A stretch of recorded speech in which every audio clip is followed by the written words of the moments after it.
প্রচুর ভিড় আছে রাস্তায়, পকেট মারদের সুবিধা হচ্ছে। মহিলাদের কাছে বিশেষ অনুরোধ, ওরা মহিলাদের টার্গেট করছে। আর যারা পকেট মার তাদেরকে বলতে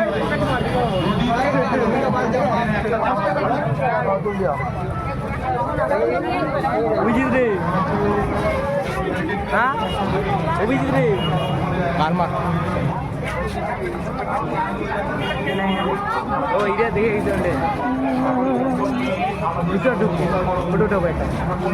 একটা পার্স পাওয়া গেছে, এখনো একটা লেডিস পার্স পাওয়া গেছে, আমাদের সামনে রাখা আছে। যদি কেউ থাকেন সঠিক পরিচয় দিয়ে আপনার পার্স নিয়ে যাবেন।